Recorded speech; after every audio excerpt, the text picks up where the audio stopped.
ഈശോ മിശിഹായ്ക്ക് സ്തുതിയായിരിക്കട്ടെ. ഇന്ന് സന്തോഷത്തിൻ്റെ ദുഃഖവെള്ളി. കേൾക്കുമ്പോൾ വൈരുദ്ധ്യം തോന്നുന്നുണ്ടല്ലേ? അതെ, കേൾക്കുമ്പോൾ വൈരുദ്ധ്യം തോന്നുന്നുണ്ടെങ്കിലും വളരെ അർത്ഥവത്താണിത്. പുത്രനായ ദൈവം പീഡകൾ സഹിച്ച് കുരിശിൽ തൂങ്ങി മരിച്ചത് നമുക്ക് സങ്കടത്തിന് കാരണമായി ദുഃഖവെള്ളി ആകുന്നത് പോലെ തന്നെ അതേ പീഡാസഹനവും കുരിശുമരണവും നമുക്ക് നിത്യരക്ഷ പ്രദാനം ചെയ്യുന്നുണ്ടല്ലോ. അതുകൊണ്ട് തന്നെ ഈ ദിനം സന്തോഷത്തിൻ്റെ ദുഃഖവെള്ളിയായി മാറുന്നുണ്ട്.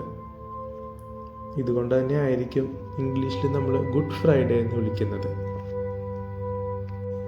പിതാവ് ജെറമിയായുടെ പുസ്തകത്തിലൂടെ നമ്മോട് പറയുന്നുണ്ട്, നിങ്ങളെക്കുറിച്ചുള്ള പദ്ധതി എൻ്റെ മനസ്സിലുണ്ട്, നിങ്ങളുടെ നാശത്തിനല്ല ക്ഷേമത്തിനുള്ള പദ്ധതിയാണത് എന്ന്.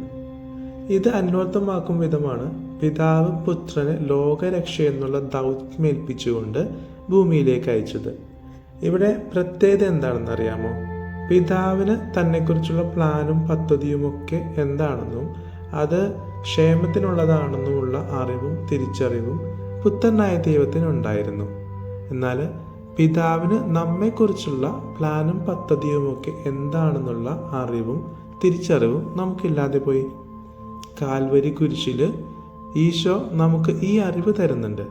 എന്നാൽ പലപ്പോഴും ഈ അറിവ് തിരിച്ചറിവാകാതെ മറ്റെന്തെല്ലാമോ ചെയ്ത് മുന്നോട്ട് നീങ്ങുകയാണ് നമ്മൾ.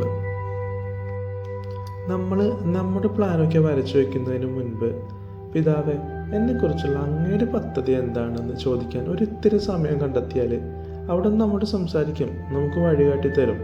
ഇനി അഥവാ അവിടുത്തെ ഹിതം എന്താണെന്ന് ചോദിക്കാതെ നമ്മൾ പ്ലാനിട്ട് എന്തെങ്കിലും തുടങ്ങി പോയിട്ടുണ്ടോ? സാരമല്ല കേട്ടോ, ഒരു സോറിയൊക്കെ പറഞ്ഞ് ഹെൽപ്പ് ചോദിച്ചു നോക്കിക്കേ. അവിടുത്തെ ശക്തമായ കരം നമ്മുടെ പദ്ധതികളിൽ പ്രവർത്തിക്കും. എൻ്റെ അനുഭവങ്ങൾ എനിക്ക് തരുന്ന പാഠമാണിത്. പീഡാസഹനവും കുരിശുമരണവും നമ്മുടെ വിശ്വാസ സത്യമായിരിക്കുന്നത് പോലെ ക്രൈസ്തവ ജീവിതത്തിൻ്റെ പുതിയ ജനനവും കൂടിയാണ്. നഗരികാണിക്കൽ പ്രദക്ഷിണവും ഖബറടക്ക ശുശ്രൂഷകളും ഒക്കെ നമ്മുടെ ദേവാലയങ്ങളിൽ ആചരിക്കുമ്പോൾ നമ്മുടെയൊക്കെ പാപ സാഹചര്യങ്ങളെയും കഴിഞ്ഞകാല ജീവിതങ്ങളെയും കുരിശിൽ സമർപ്പിച്ച് ഈശോയുടെ ഉയർപ്പിനൊപ്പം നമുക്കും ആത്മാവിനാൽ ശക്തി പ്രാപിച്ച് പുതുജീവൻ നേടാം. അങ്ങനെ അയക്കപ്പെട്ടവൻ്റെ ദൗത്യം നമ്മുടെ ഇടയിൽ പൂർത്തിയാകട്ടെ. നശിപ്പിക്കപ്പെട്ട ദേവാലയം പണിതുയരാൻ ഇനി വളരെ സമയമില്ല. ഒരുങ്ങാം നമുക്ക്. ഈശോ മിശിഹായ്ക്ക് സ്തുതിയായിരിക്കട്ടെ.